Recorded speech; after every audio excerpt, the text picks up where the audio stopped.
All right. What's going on, everybody? Episode 1 of whatever the hell we're going to call this podcast. Me and Jay can find us on Twitter. I think I think he has his Instagram. It's where we're going to do our content. If you caught our live draft reactions, you'll know that we do this stuff all the time. You can also find it on the Fans Only Sports Twitter page and Facebook pages as well.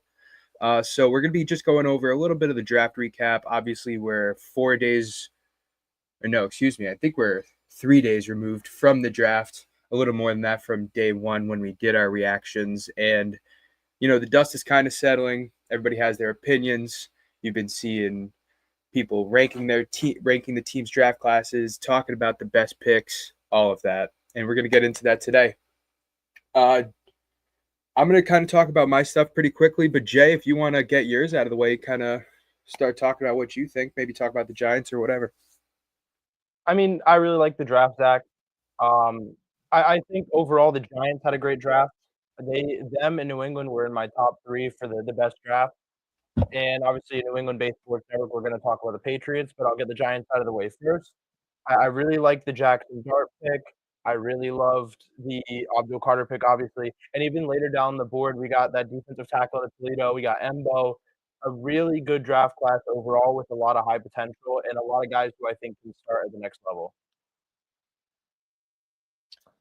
I'm totally with you. Sorry, I'm trying to get my sound levels right on the space as well. By the way, we are going live on Fans Only Sports and my own personal Twitter for spaces every time we do this, so go check those out. Yeah, I agree with you. I think your Giants did a really great job. When I released my article, when I put out my full team rankings, I want to say they're number 6.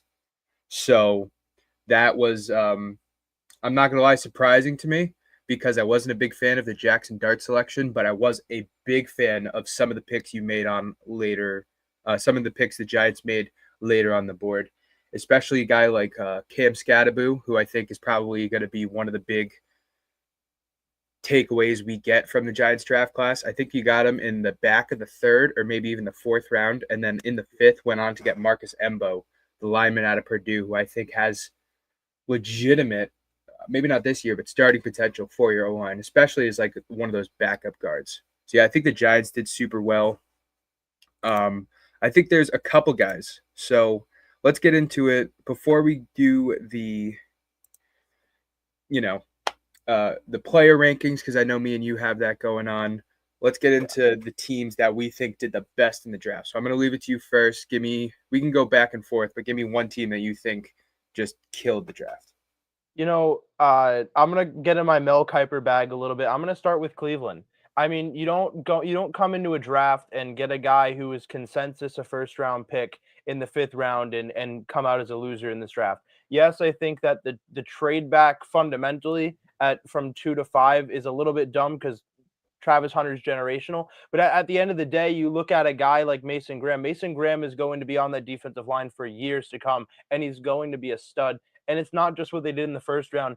Every single round down the board, they were making great picks. I really don't have any complaints with what they did. The only issue I kind of had was drafting 2 quarterbacks. And even then, at the end of the day, as long as one of them works out, I think it's going to be fine. I still like Dylan Gabriel as a passer. I just prefer Shedeur Sanders, and I fully expect him to be the one out of the 2 competing with Joe Flacco for that starting job this year. I don't know how I feel about the Browns. I have them listed wicked high. My biggest problem with their draft class is what you said. I think they should have taken Travis Hunter. I think the trade haul they got back for him does make a lot of sense. They still got Mason Graham to pair with Myles Garrett. I'm not mad at it. I think Travis Hunter would have been the better pick. And if you're a team like the Cleveland Browns, you need to go for home runs because they haven't had a lot over the last, 10 years or so. I do have them pretty high. They got a 1st round pick next year that I think will be valuable because I think the Jaguars, I think the Jaguars' 1st round pick next year will be top 20, maybe even close to top 15. We'll have to see about that. They did get some, I think the 39th pick, which turned out to be Quinshon Judkins from the trade as well. So yeah, that was a good trade. So there's a couple things that I liked from their draft class. I'm going to turn it and go to another team that I don't think is getting enough love for their draft class, and that's the Seattle Seahawks. To me, the Seahawks were one of the best teams for going for their need, which is a big thing that I grade the when I do these rankings, it's a big thing that I do for the grades is look at how each team took care of the draft needs heading into the draft. We had a big conversation about how, in my opinion, the Seahawks would never go for a guard in the draft. You give you props, totally picked the Gray Zabel pick at 18. I thought that was absolutely fantastic. But then they traded up and got Nick Eamon in the second round, who's someone I had them mocked at number 18. So they went and got him a few picks later. I think he's going to be a brilliant safety in the Mike McDonald defense. He's going to be the next Kyle Hamilton with an even better athletic upside. And then later on in the board, they got Torrey Horton, a former number 1 receiver in this class in the 5th round, and Damian Martinez, running back from the U, in the late 6th. So I think those were all big needs. And they got Elijah Arroyo in the second round as well, because Noah Fant is gone. He's going to be their starting tight end. I personally think the Seahawks hit every single one of their needs. I was super impressed with their draft class. I have a couple Seahawks fans that were like texting me right away. We're making the Super Bowl. Sam Darnold, believe in the kid or whatever. So yeah, amongst others, I think I had them ranked 5, or maybe ranked 4 actually, because the Browns are 5. Give me one more. I'll give you one more, and then we can move on. Yeah, I really did like that draft class, and I know we're going to talk about them a little more in depth, but I really just feel like I can't ignore New England's draft class. I mean, you talk about the debate of quality and quantity, but they really got a great mixture of both. A ton of picks in this draft and some really good players down the board. Obviously, the marquee guy is going to be Will Campbell, offensive lineman out of LSU, excuse me, offensive lineman out of LSU, and we really don't know where they're going to put him, whether it's guard or tackle. I think we kind of have I think an it's going to be idea, right but tackle. yeah. I think But their I guard mean, spots are built up. Not that Campbell isn't a better guard than either one of them, but if you get a guy at 4, you're going to have to at least throw him at tackle, and I don't think he's a viable left tackle yet. Sorry to interrupt. yeah.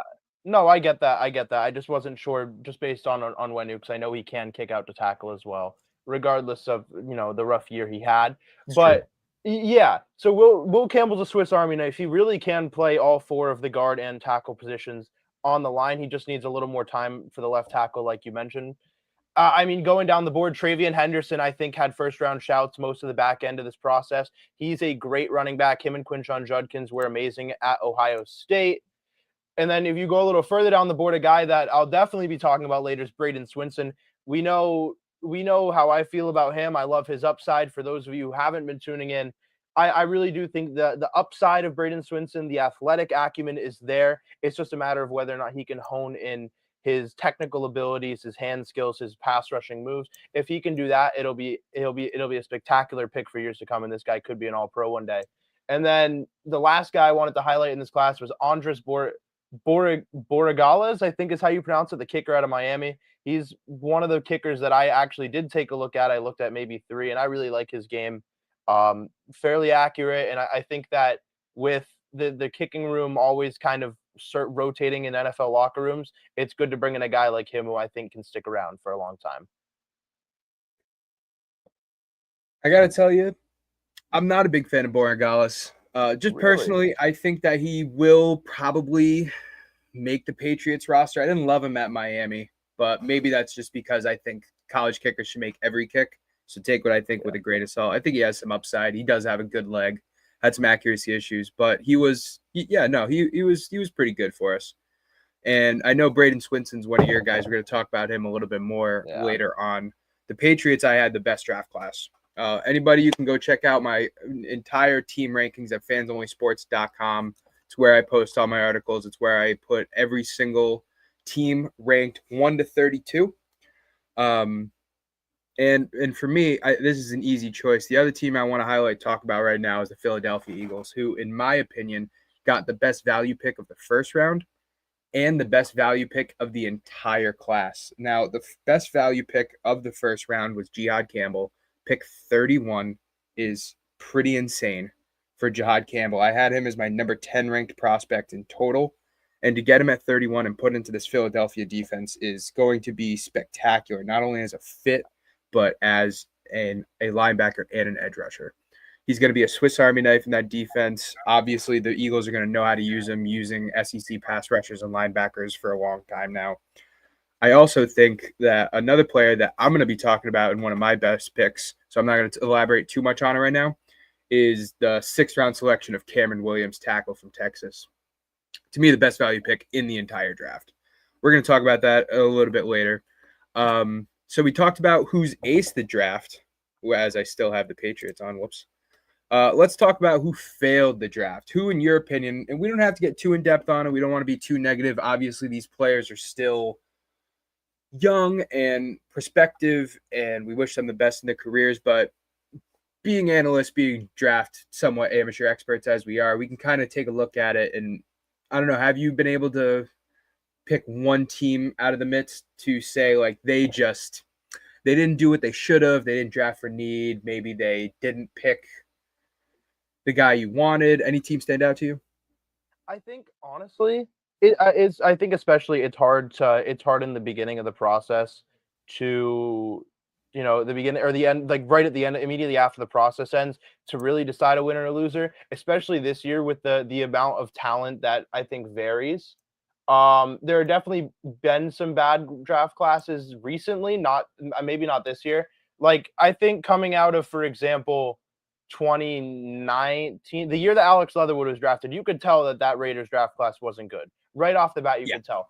For me, it doesn't necessarily look like really bad ones. What I will say is, I think personally, if I had to pick one, I'll pick the Saints. I think outside of that Kelvin Banks pick, it really does feel like this is going to be a year where they're laying down. They got their tank commander. They've got a guy who's going to lead them to the promised land, whether that's Arch Manning or Drew Aller or maybe Carson Beck next year.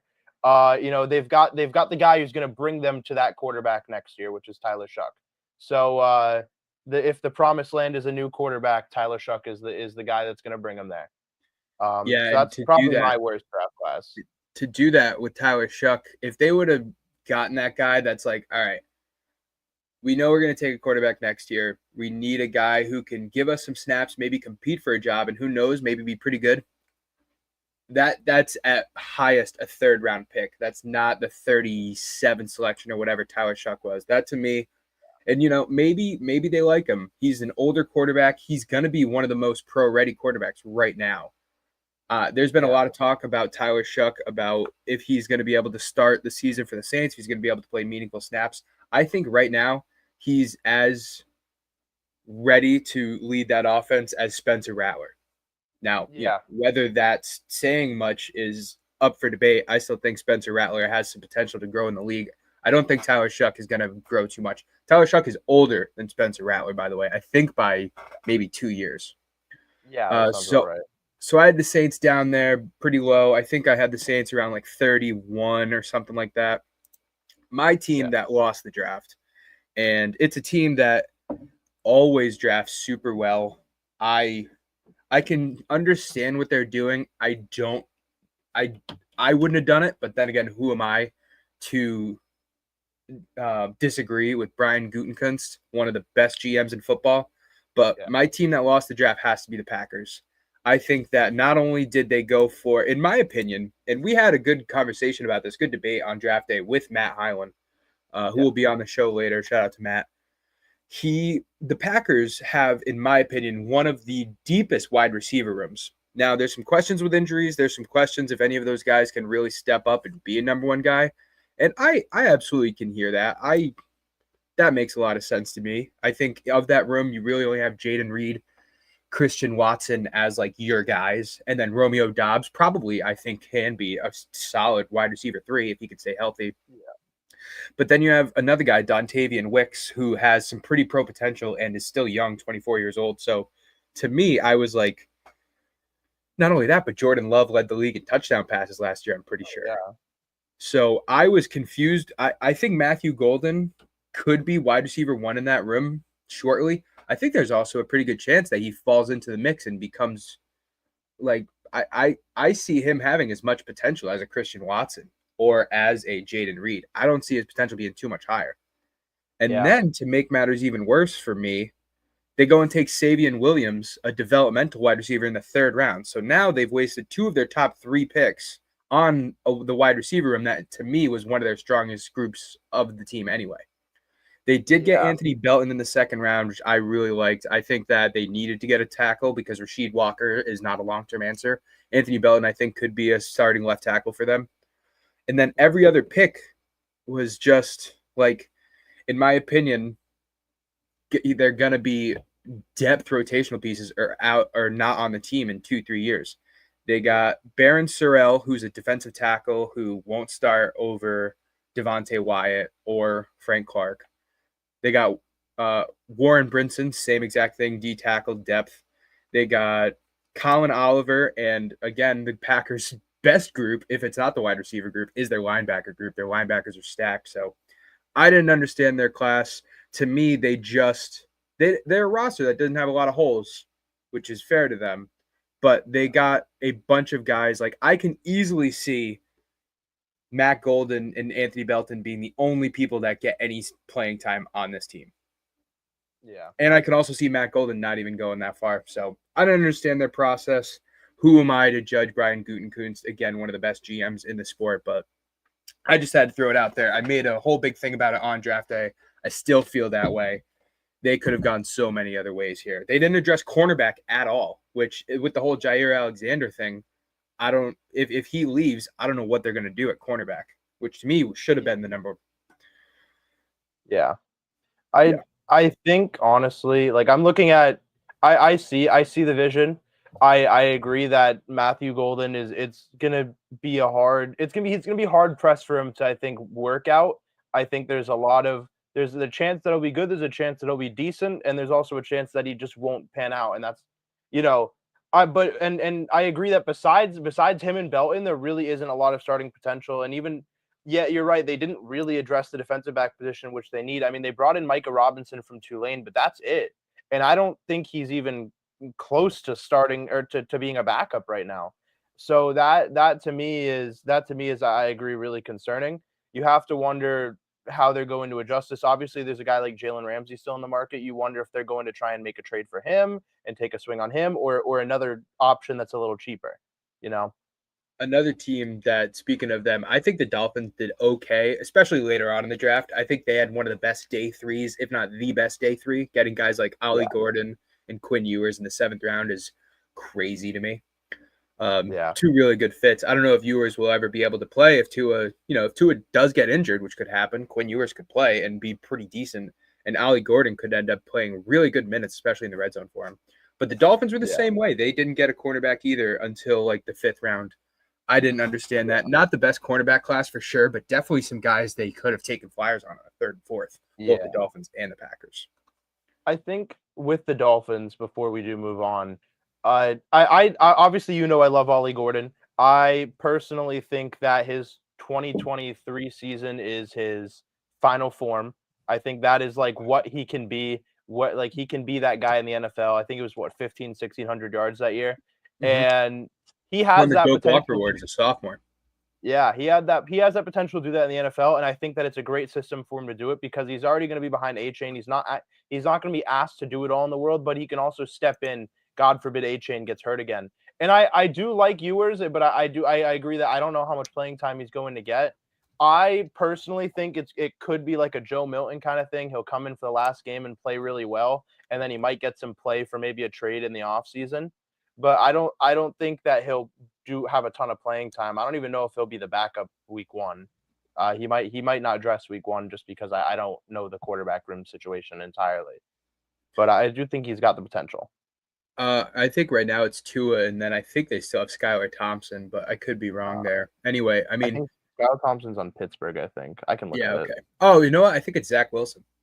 Oh, it is. You're right. It is. Yeah, I think Zach Wilson's the backup, and I absolutely think Quinn Ewers could play as well. The thing about Quinn is he has to stay healthy, and that was the biggest flag on him. I know he didn't have as good of a senior season or junior season at Texas as he wanted to, but he absolutely has the potential. He has a great arm. The Dolphins weren't too bad. Speaking of quarterbacks, we got to talk about the Steelers, man. They have to think they can get Aaron Rodgers, right? That is the only thing.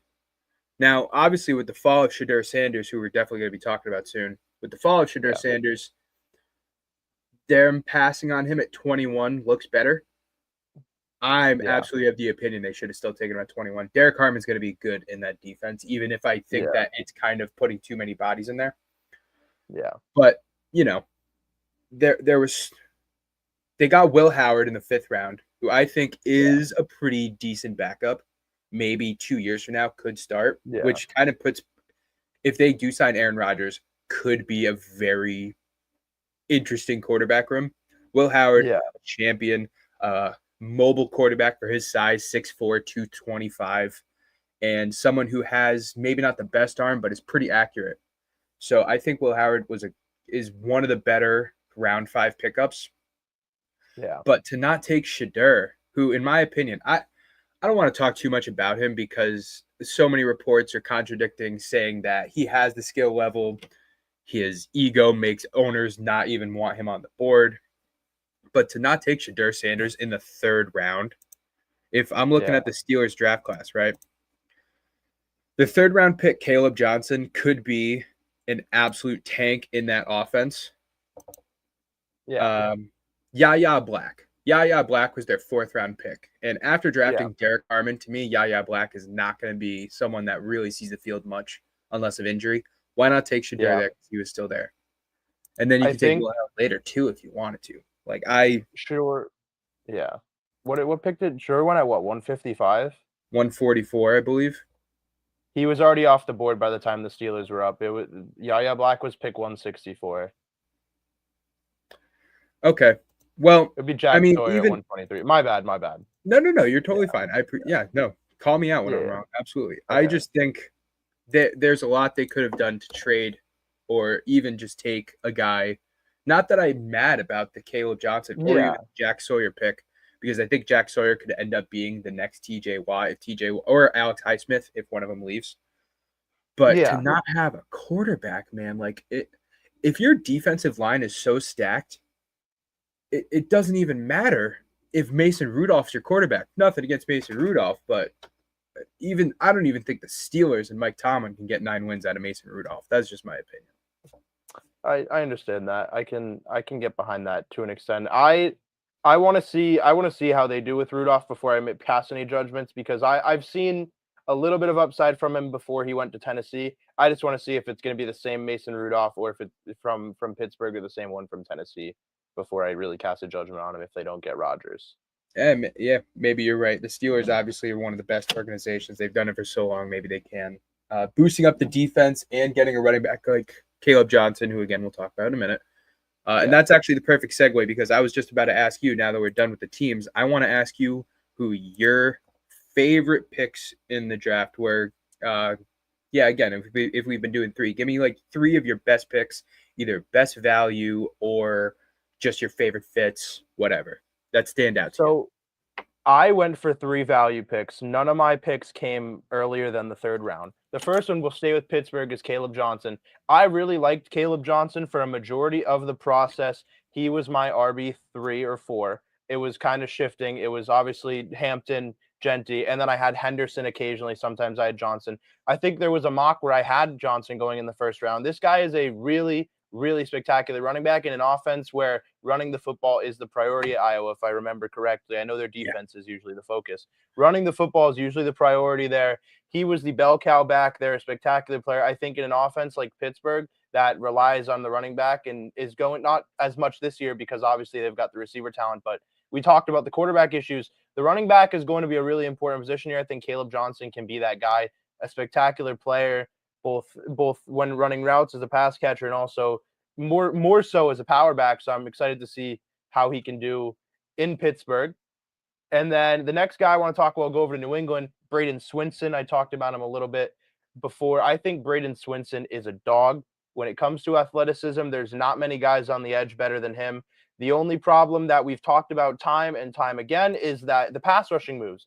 But I mean, this is one of the best defensive systems in the league, in my opinion. In Brian Dable, Mike Vrabel, excuse me. Mike Vrabel is was a spectacular defensive player for New England for years. Now a great head coach, and I still can't believe Tennessee fired him a couple years ago. It still blows my mind because he's such a great player and a great coach. And I think what he does to the defense. Look at Harold Landry.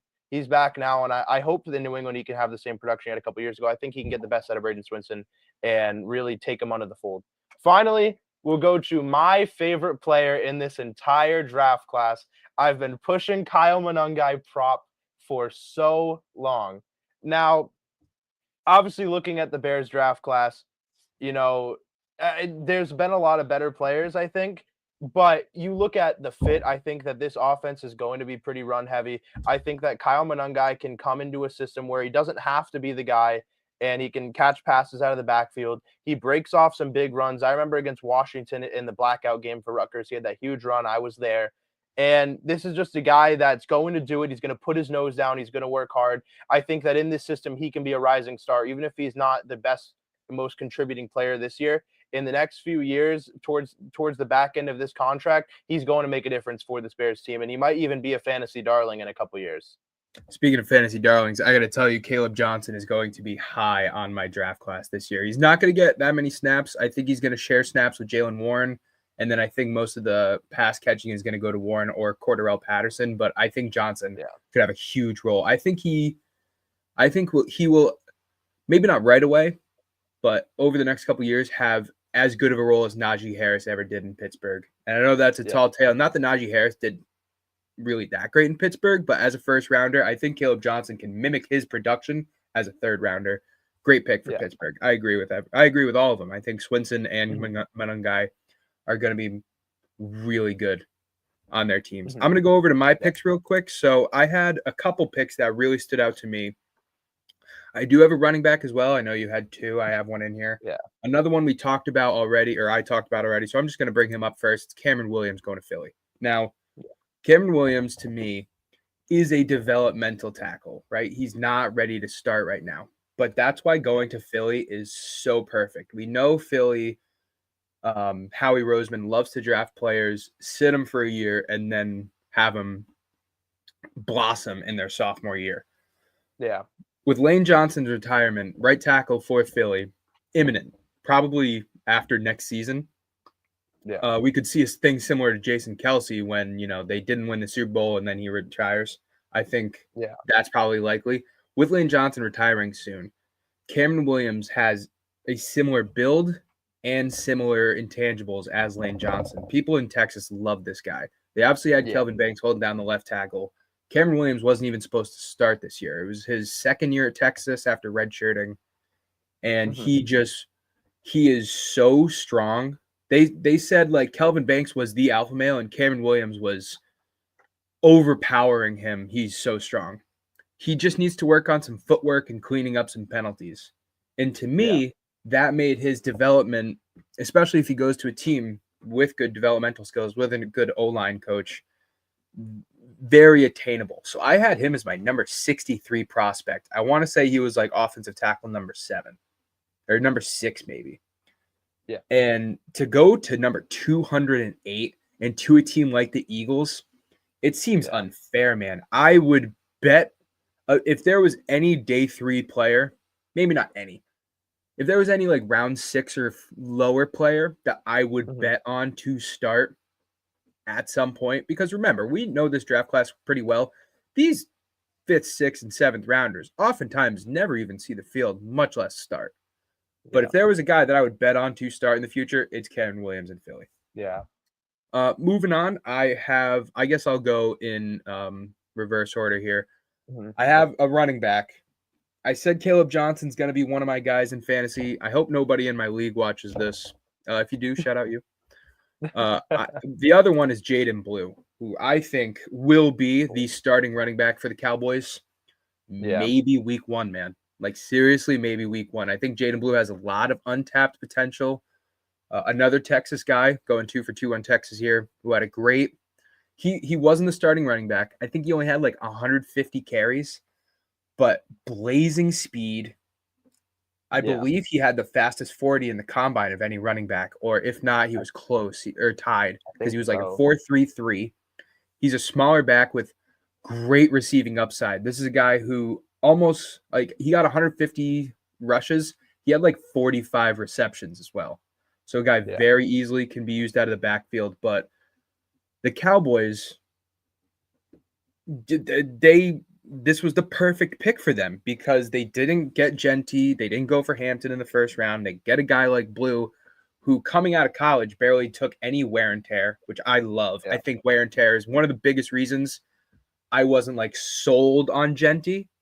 We talked Mhm. about that. I still think he's going to be an amazing prospect, but the fact he had 750 carries in college, I think means he has a not long lifespan in the Yeah. NFL. I think Jaden Blue could be the Cowboys running back for like longer than Zeke.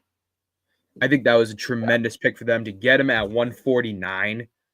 To me, was insane. Again, my number 119 prospect, I had him. They got him at 149. A beautiful fit, a receiving back as well, which they don't have in Dallas as well. I think this guy.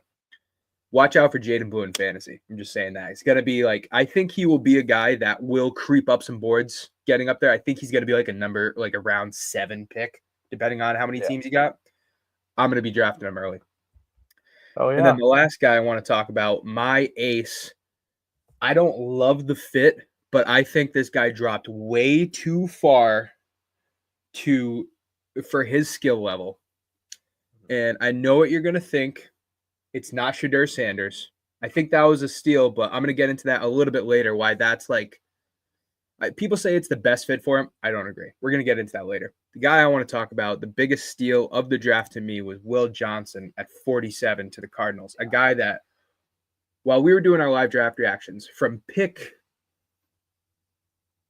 13, maybe, we were talking Will, like, oh, this could be Will Johnson. Oh, this should be Will. Oh, this could be Will. Wow, it's not Will Yeah. Johnson. Guy from that. Now, there's some injury concerns. He had a knee injury that I guess he's been harboring. People also don't love that his arms aren't long, which to me is not the biggest. It's not like a tackle. It's not like Will Campbell's arms aren't long. Will Johnson won't be a press corner in the NFL. Boo-hoo, so sad. He's the best zone corner in this draft. Yeah. He has tremendous speed. Just go watch the tape. This is a guy who locked up Marvin Harrison at Ohio State last year. And then I forget who it was because he didn't play Ohio State this year, but he locked up another top wide receiver in the class. Alec Ayomanor didn't have a catch against him this season. So it's a guy, like, tape speaks for itself. I think that maybe he will get a little bit of time to adjust the NFL because I think the Cardinals secondary is very good, like underratedly good. Sean Murphy Bunting, Starling Thomas V. Yep. Garrett Williams, is it? Yes, thank you. So they already have 3 pretty good corners, and I wouldn't be shocked at all if Will Johnson's cornerback 1 after the season. I wouldn't be shocked at all. To get him at number 47, and I think they traded back to get him. I think so. No, they didn't. They kept their pick. I'm sorry. They traded back in like round 3 or something. Okay. But still, that to me, and that was one of my guys. He's number 5 on my big board. I didn't care about any of the distractions. He won't be a press corner. Boo-hoo. He's not going to be the blazing speed guy. This guy will put people on an island. This guy will get multiple picks most years that he starts in Arizona.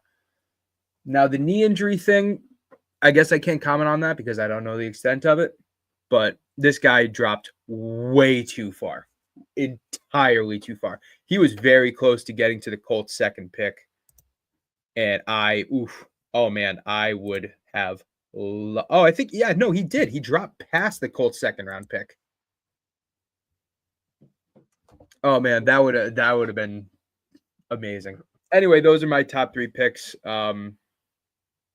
I think that there's a lot more in this class. I think there was a lot of guys that dropped way farther than they should have. Yeah.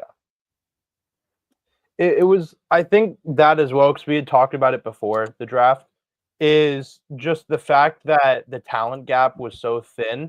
Like, the margin of talent was so thin for those, like, late first rounders to late third round guys that it was really hard to kind of gauge where they'd go. But we saw guys fall even farther out of that zone, which I think we both can agree was absolutely insane.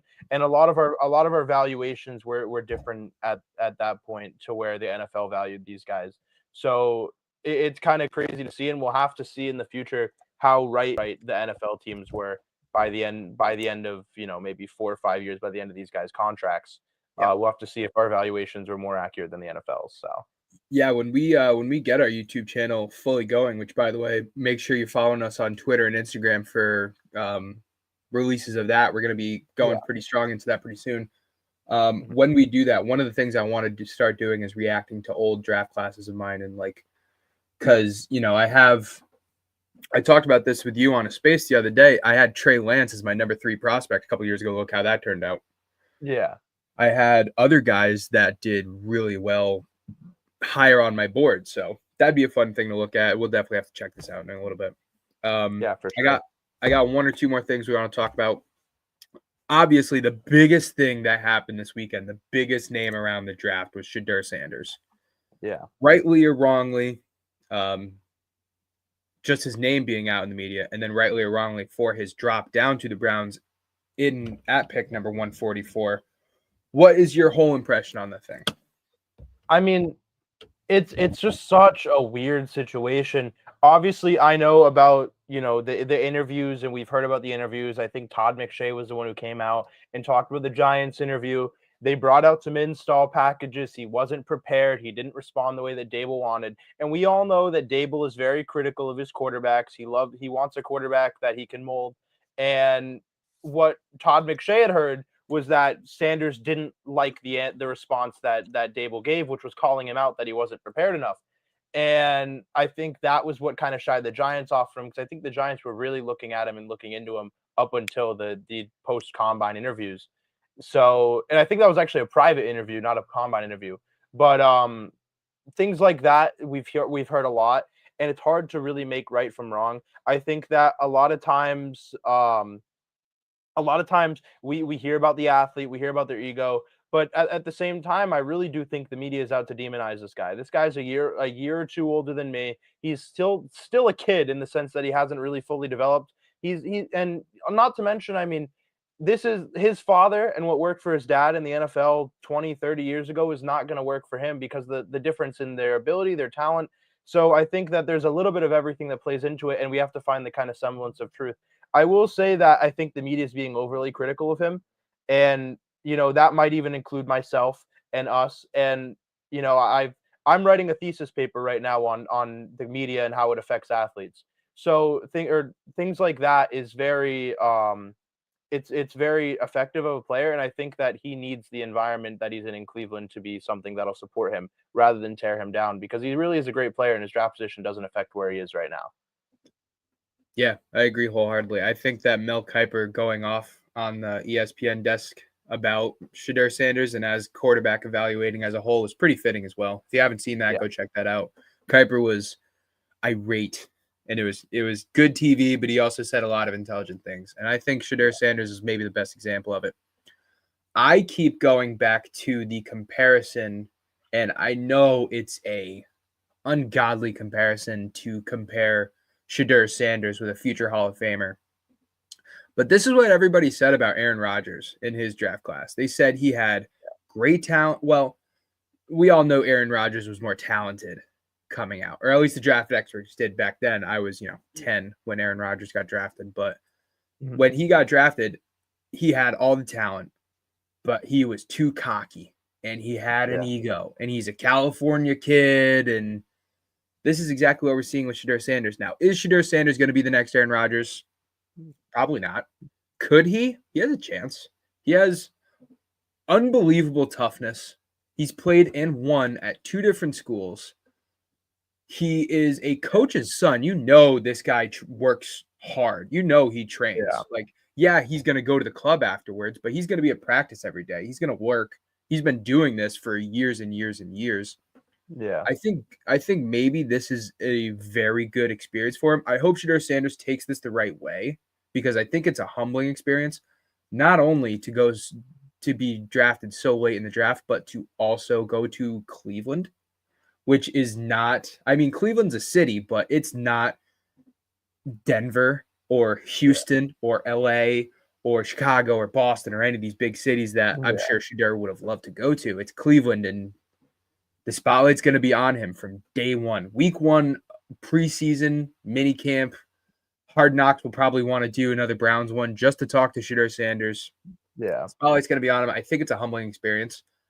I don't love the fit in Cleveland as far as him growing, because I think they're right away, it's going to be a battle, not only in media sense of us, constantly showing this guy, what's he doing, what's he up to, is the Browns going to be putting Shedeur Sanders out there? Is he starting week 1? Why is he not starting week 1? Yeah. And they also drafted Dylan Gabriel, who I think is a very competent quarterback as well, and I think might be more fitting to the system in Cleveland, because Shedeur Sanders is a pass-heavy, 5-yard dink and dime quarterback. Dylan Gabriel is a pro-style, run-the-ball first play-action quarterback, which I think plays better in Cleveland. But you also have Kenny Pickett. You have Joe Flacco, who you signed to be the guy this year because Deshaun Watson's hurting. Oh, and by the way, you have Deshaun Watson on $230 million guaranteed, who you're at least going to want to give one more shot because you signed him so much. So the battle in the Cleveland quarterback room is very real. Yeah. I think that in 5 years, the best starting quarterback is Shedeur Sanders. I just don't know if he going to be like Manziel. Is after the first year it doesn't work out, is he going to go crazy? Is he going to talk shit in the media? Very well could. If he doesn't, if he sticks his head down and works and keeps going about his business, I think that it's going to be a great fit. I think he'll start for the Browns and do well for them. But I think that it's going to be a long road to get there. And a long road maybe is something Shedeur Sanders is not ready for. That's why I don't love the fit. I think that he could really work with Cleveland in the best case scenario, and it's not often the best case scenario happens. Yeah, I think a lot of things do need to fall into place. I do like that analysis. I will say there's a lot of things he needs to do. First of all, he needs to hire an agent. His dad, I love Dion, the personality. Dion, the agent, is not doing it for me if I'm an athlete right now, especially after seeing absolutely separate himself from Dion now. Yeah. Shiloh came out and said that he fired Dion as a manager and got his own manager. I think like a couple hours after he signed with Tampa Bay. Bucks? Yeah, okay, yeah. Yeah, but he signed a new manager, an agent, someone who actually knows the landscape a little better, and someone who NFLs are going to be real with. Because here's the thing: is the NFL loves Dion. They're not going to tell Dion the truth. They're going to tell Dion what he wants to hear, and that's exactly what happened this entire draft process. And I think that the NFL made a little bit of an example of Shedeur, I think is a little unfair to him. But at the end of the day, if Dion had heard what he needed to hear instead of what he wanted, this could have gone a lot differently. Yeah, 100%. And speaking of Shedeur Sanders, the last thing I want to get into, just because it's kind of hot in media right now, and I'd love to know your full take. We talked about it a little bit, but not as much as maybe it warrants. Yeah. That's prank calls, man. Prank calls is, I guess, going to become a big thing, and we just saw some fines get laid down today. So the whole story was Shedeur Sanders got prank called in the third or fourth round. Someone saying they were with the Browns, ironically. Or no, I think it was the Saints. The Saints. Yeah. Okay. Someone with the Saints saying that they're going to draft him right here. Shedeur Sanders is going to be a Saints. Didn't happen. The phone call got traced back to Jeff Ulbricht's son. Jeff Ulbricht, if you don't know, was the interim head coach of the Jets last year, is now the defensive coordinator for the Atlanta Falcons. Not really part of the story, but a division rival with the Saints. I don't know if that's anything. Jeff Ulbricht fined $100,000. The Atlanta Falcons organization fined $250,000 for their involvement. Do you think that's a steep price? And do you think there's a lot of outrage about how this happened? Do you think that outrage is warranted? Do you think they should have gotten fined like that? And if not, do you think there should be some kind of punishment? Now, here's the thing that I'll lay it out here. It's a prank call. Mm-hmm. Yes, I understand it was on his private draft number, and I think that the fines were warranted, at least to Ulbricht, maybe to the Falcons for, because at the end of the day, they're the ones who gave Ulbricht this number, because all the coaches, Ulbricht and the head coaches and all that will have that list. But at the end of the day, I think that there's people calling for Ulbrich to be fired. I think that's unfair to Ulbrich. It's not his fault. He didn't tell Jax to say, "Hey, go call Shedeur Sanders and prank call him." I think as well, there's a lot of last year there was a couple prank calls. I think that this year Tyler Warren got a prank call, Isaiah Bond got a prank call. It wasn't just Shedeur, but Shedeur's the only one they're talking about. And Yep. I'm sure you might have as well. When I was younger, I'm guilty of making a few prank calls. I know our coworker Tim Duffy is the king of prank calls. He's prank called me a couple times. So you don't, I think the outrage of a prank call to an extent is a little much, but at the same time, I can understand people saying this guy's moment. You're ruining that moment. So it's a little bit of a tough water of how you want to look at it. I think that the NFL went about it the best way that they really can. They can't call for them to fire Ulbrich over this, obviously. And I Yep. think that it's the right decision not for the Falcons not to fire him. He's a very competent DC. So it's really murky waters, and I think that the NFL and the Falcons handled it the best they could. I have a couple things to say. Mm-hmm. To me, the whole incident is free speech. That's how I think of it. Can you kind of slander the kid? Was it I almost said was it a mean thing to do, a rude thing to do? Absolutely. Yeah.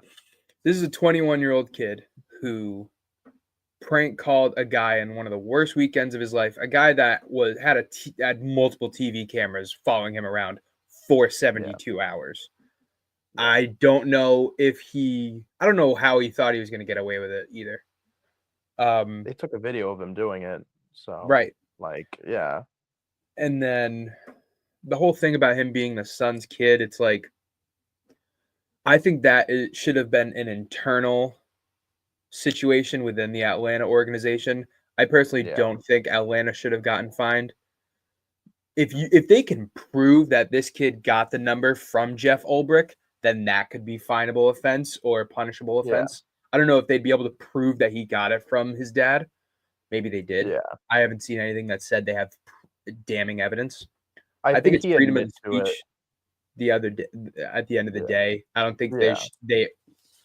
I think the kid literally, him and Jeff Ulbrich could hire a First Amendment lawyer and get all this thrown out. I think that would cause a lot more media damage than they would want. I think they're probably happier just paying the $100,000 fine. Yeah. I think it's an absolutely winnable case. I don't love how it went down, but I think we're going to see a lot less prank phone calls at the drafts. Like you said, there was already 2 more. There was multiple last year. I think this might be the last we see of it. So yeah, no doubt. Maybe it was the right call, but at the end of the day, I kind of think that it's an invasion of civil rights. But yeah, I can see that. All right.